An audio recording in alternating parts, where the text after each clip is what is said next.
Hi everyone, today we're going to talk about a song many of you might have heard, the Buddha Lamp.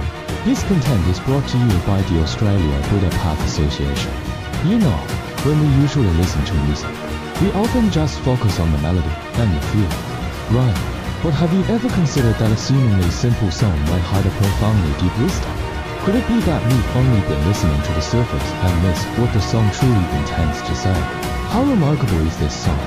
Just look at how the master praised the young composer. Lyricist, at his age, I was not as good as him. Wow, that carries a lot of weight. This is not just a casual compliment. It's telling us that the song's realm of wisdom far exceeds our imagination. So, let's dive deep together. We will follow the master's commentary and break down the lyrics line by line. You will discover layers upon layers of meaning. The most crucial part of this entire process is learning one thing.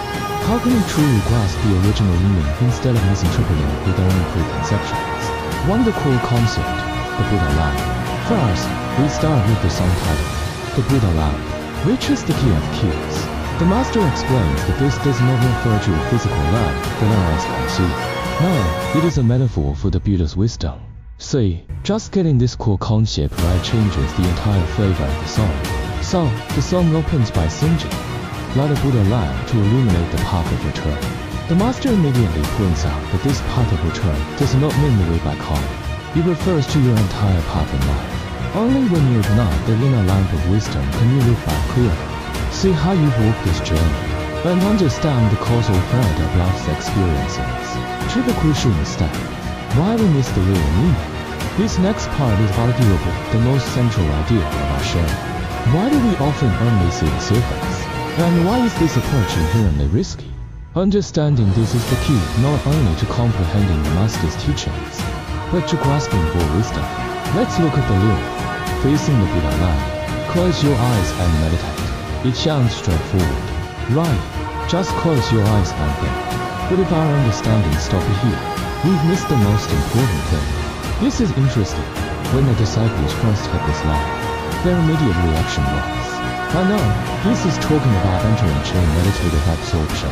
The master immediately corrected this idea. He said, no, the true meaning here is 第16个经验, 相继. What does this mean? It means pulling back our 6 faculties eye, ear, nose, tongue, body, and mind, so they don't wander upward, allowing our mind to become focused and pure. This is a completely different level from merely sitting motionless in Chen. And it's something we can practice any time in our daily lives. Therefore, the master directly gave us the 4 characters that serve as our most important reminder today. To no force interpretations. This means we must never use the limited knowledge already in our heads to rigidly interpret or fit someone else's teaching. The proper attitude for learning is to grasp its original meaning, not to twist it into what we want to hear or what we already know. This difference is truly crucial. 3. The worldly pursuit, fame and profit. Next, the song turns its lens onto our world and worldly values. It asks a sharp question. What have the things we actively pursue every day truly brought us? The lyrics directly ask, what use is struggling for 3 parts of fame and profit? Why 3 parts? The master says this term is brilliantly used, because most people won't even achieve 3 parts despite struggling their whole lives. But even if you truly earned it, what then? This leads to the hidden price behind the pursuit of fame and profit. The master explains that the very process of struggling and contending with others inherently creates unwholesome causes. The irony of this is that whether you win or lose the struggle, from the perspective of karma, you are the loser. The very nature of this path only leads to suffering, not true happiness.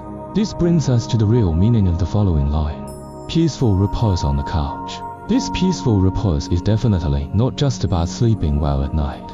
It refers to a very high inner state built upon having a clear conscience. That is, your every action is clean and pure. The tranquility and security that arises from deep within the heart, that is the destination we should truly seek. For the grand view, past, present, and future, the song's structure then becomes even more brilliant. In just 3 concise lines, it encapsulates a complete causal view, the 3 times karma, covering the past, present, and future in Buddhism. The master explains that these lyrics perfectly demonstrate what the 3 times karma is. Our present moment is precisely the turning point. sandwiched between the causes of the past and the effects of the future. In other words, every single action and choice we make right now is the arrangement of our destiny for tomorrow. 5. The true meaning of hope. The song then introduces a term about hope. Get ready, its true meaning is much more powerful than the passive optimism we usually think of. This line is truly powerful. After enduring hardships, hope still remains in the heart. It describes something that persists within you after enduring various trials and difficulties. What is this something? Here it is. This is the master's most crucial turning point in the commentary. The hope in the lyrics does not refer to our usual understanding of passively praying for things to get better. No, it is an active, incredibly resilient spiritual resolve. It means that regardless of whether the external environment is favorable or adverse, regardless of whether others praise or slander you, your inner determination toward the truth remains completely unshaken. This is what true hope is. 6. The ultimate vision, illuminating the cosmos. Our analysis now reaches its climax. The last line of the song can be said to reveal its ultimate and most expansive vision. The master explains that the final line, light the Buddha lamp to illuminate the cosmos, actually has a sequence. You must first use wisdom to illuminate yourself, see your path of return clearly, and understand your direction for practice. Then, once your own heart is stable and strong, you expand this light outward to benefit all beings in heaven and on earth. Self-benefit, self-liberation must precede the benefit of others. To help us better grasp the depth of this song, the master concluded with an extraordinary appraisal. He said that purely from the perspective of Buddhist imagery and concept, the poetic and artistic depth of this song even surpasses that of China's greatest ancient poets, Li Bai and Zhu Fu. Think about that, what an incredibly high compliment.